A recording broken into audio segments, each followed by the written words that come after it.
Fruity Loops, yeah. Version 12. I tried Cubase and I tried Reason. Yeah, but I stuck with Fruity because I'd already gotten into Fruity. Like I had used Fruity for years before I tried using Reason and Cubase. Oh, Reason sounds great. If I knew how to operate it like freely, I would have used it. Yeah, I just need time on it to get used to it. But I mean, time no day. 5 of my all-time favorite plugins. Okay, some of them I'll mention because they really helped me out in the beginning. So like Hypersonic. I don't use a lot of Hypersonic now. Hypersonic 2. I used to use it almost all the sounds from there. Almost all my sounds were from Hypersonic at the point. So Hypersonic, I really abused Nexus and I'm still using it. But Hypersonic was like one of our series where we didn't have any plugins and we had just like sound fonts and samples. And then Gladiator. I don't use much of it now, but I really used it in the past. Gladiator. I've used a lot of orchestral. Edirol's orchestra. I don't know if you know that plugin. And right now I'm using a lot of. Okay, and I've used Silent a lot. Those are the old ones. Like those have been like maybe I don't use them a lot now, but those ones I've really used. So now I use a lot of Serum, Omnisphere, Electrax, Nexus, and sometimes Contact. But it's a bit too it's a bit too complicated to use. Loading the kits and it's too big, like it takes up too much space. But I like the sound, so when there's something that actually need a sound to sound exactly the way it is, like an orchestral sound or something, then I use Contact. Massive always crashes when I load it, so I can't use Massive. I really liked Massive because when I decided to do like EDM proper, Massive had the sounds. But every time I load it, it'll crash. Or I'll produce with it. When I rewire with Cubase, it'll crash. So it doesn't make me work. So I just decided not to even get attached to it. So I just cut it off. And then I just use Serum. But I think Massive for me would have been better than Serum, but just because of the glitches. I can't use Massive. Wow. Composing, arranging, mixing, mastering. I think it's composing. Mixing gets annoying if you don't select the right instruments when you're producing. So, or you don't get the right vocals, that you don't get the vocals the way you want them when you're recording. But when you're composing, you have like total control. Yes, but you just have to pick the right samples. Okay, you don't know you've messed up when you're composing until you're mixing. And you know I should have chosen a different kick, but because you're so used to the old kick, you can't change it because they all sound the same. Yeah. So for me, it's composing. So until mixing, you don't know you messed up, but you can just enjoy your beats like that. Yeah. You don't even need to compress so much. You don't need all those effects. You actually just need your gains, just the volume, control the volume, and then you can just EQ a little bit, and that could do everything. So you can check all the songs I mixed. You don't find any crazy effects on it, unless maybe I just want it to sound away, weird or off. But usually it's just EQing that does the trick, and just controlling the volume. That's it, mostly. And people will be struggling with a lot of effects, putting all of this, and they will sound messy. Don't compress it a lot. Maybe if you have to compress a kick or something, you just compress it. But don't compress too much. Don't put too many effects. It will just confuse you. Just check the volumes and then EQ, and you'll be good. I've been mastering the same way for like 10 years. So I stumbled upon it. I used Isotope. I just use one preset, a CD master. And then I just tweak it, the CD master. I don't tweak it the way you are advised to tweak it with their tutorials, but I tweak it my own way, and then I just stereo expand, and that's it. And then I just keep adding gains. So when I'm done rendering it, I save it. So I realized when you try to get all the volume up at once, it's going to distort. So I render with the effects, I save it. I raise the volume to a point where it doesn't distort, which might not be professional. I don't care, but that's what I do, and it works, and it always sounds good. And then I save it, and then I put another isotope on it just to get the gains up. I take off the old effects, just get the gain up to the point where it doesn't distort, just a little louder, and then I save it. And I get up. So when I feel like it's about to distort, then I stop.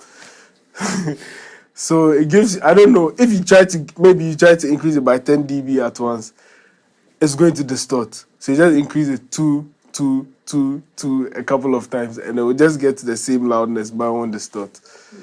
Yeah, so I always go past the point of 0, which apparently is not supposed to happen, but it comes out sounding good, or at least by the standards we are used to. Yeah.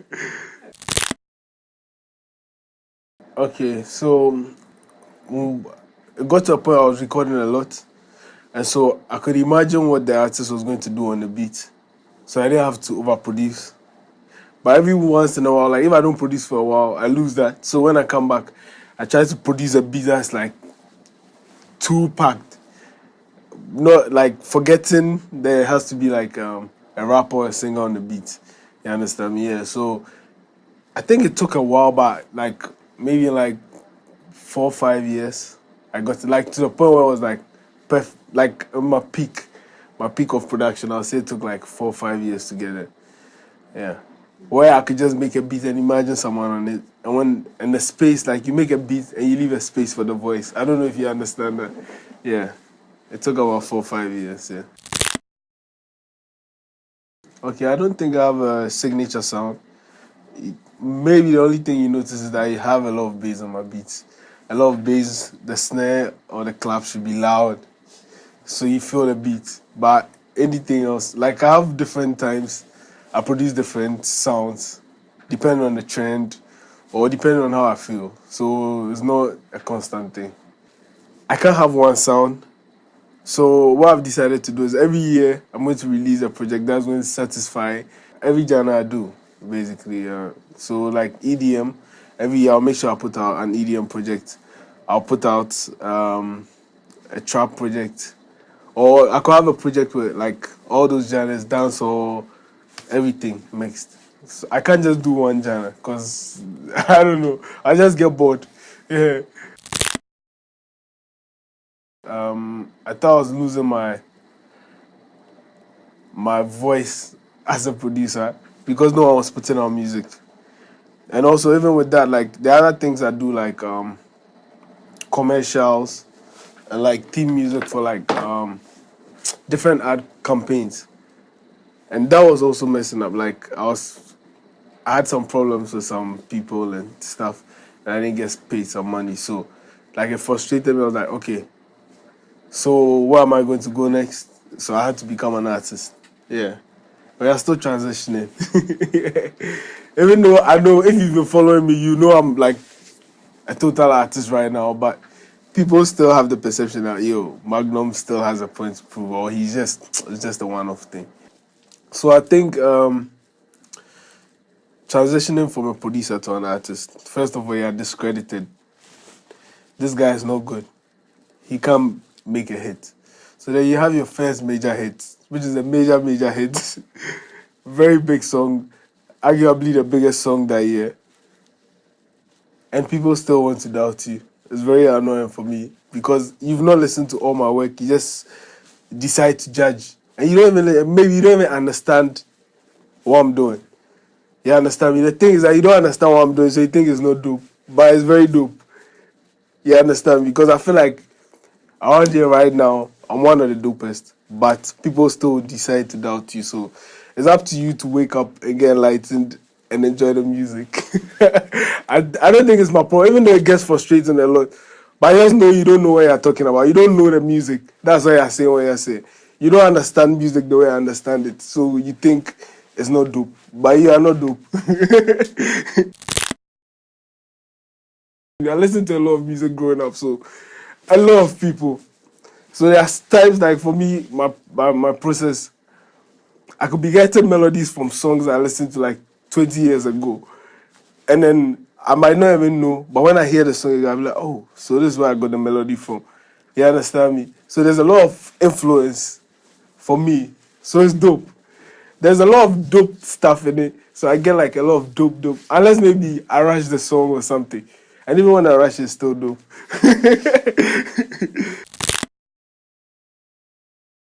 Those things are right now I'm thinking about it. I just think it's things in your head. Because whatever you think is not dope, if you just record it and keep it, or you just make the beat and keep it, later you find out it was dope. Or maybe you weren't using it right. Maybe you weren't the right person to use it. So it's not a creative block. It's just in your head. How I deal with this is like, I just save everything I do. I start an idea. I don't like it. I'll save it. One day I just come back to it. And then I get an idea and just add it. Add whatever I have to add to all the old stuff. And it comes out great sometimes. Sometimes it doesn't come out great. Or maybe I don't like it. Because I've had beats that I didn't like that people used and they came out dope. Or I've had choruses I didn't like, but people like, and sounds good, yeah. It depends. If I've been making a lot of beats and I feel like they sound the same, I'll change the way I start producing. So if I've been making beats and I start with kicks and then snares, and I feel like my beats are beginning to sound the same, I'll just switch. I'll start with the melody. Or sometimes I just play around with my samples, just playing around the samples, listening to samples, and I just play something, and it'll just give me an idea, and then I just start making a beat. So it's not fixed. It's not fixed. I have songs from artists like Sack from 2012 with Rapaholic. That was supposed to be on Rapaholic, that didn't make it. But I don't know why he has not released them. Some of them leaked last year. Check Your Pay. I don't know if you've heard Check Your Pay. And everybody was impressed because they thought it was a new sound. But we recorded it in 2012. And Almighty, I don't know if you heard Almighty, God Almighty. That one I released myself. It sounds banging and fresh, but I recorded it in like 2015 or 14. So I have songs, like a lot of songs from Gasmela, from artists that have not blown up yet, like Dampo. Crazy songs that would have done very well, but weren't released at that time. I mean, that's basically what pushed me to become an artist. That's what pushed me to become an artist, because I couldn't wait. And I couldn't, if an artist wasn't ready to experiment, there was no way I was going to put out the song. So I just had to become an artist. And I didn't want to have to deal with another artist and their issues. Otherwise, I would have signed an artist and worked with him or her. But I mean, I couldn't stand that.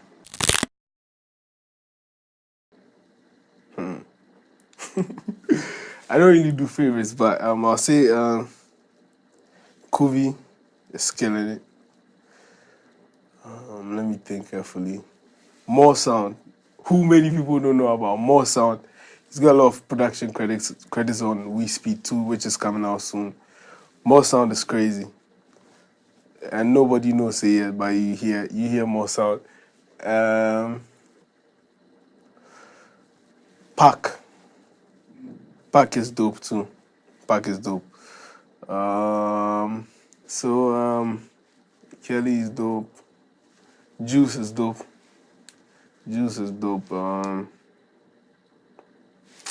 Me myself now. I'm dope. Yeah. Okay, Guilty Beats is dope too. For the Aquaba beats, yeah. It's crazy. And I know he's been like, I've known him for a long time. He produces really dope beats, but Aquaba was like crazy. I think Aquaba was going to make people Guilty Beats known. And before that, I think he had great beats. Like, he had nice beats, but he didn't have an amazing beat. You understand me? Because for someone like me, I don't have that many hits as a producer. But anytime a song hits, you know it's a hit. Because the beat is a part of it. You hear a song like Illuminati, you know the beats really influence the song. You hear My Baby, you know the beats really influence the song. But until then, I think Guilty had like very nice beats, but the beats didn't really blow your mind. Yeah, that's what I think. Yeah. So Guilty. And I used to think, no, you make her not talk up. Yeah, so that's it.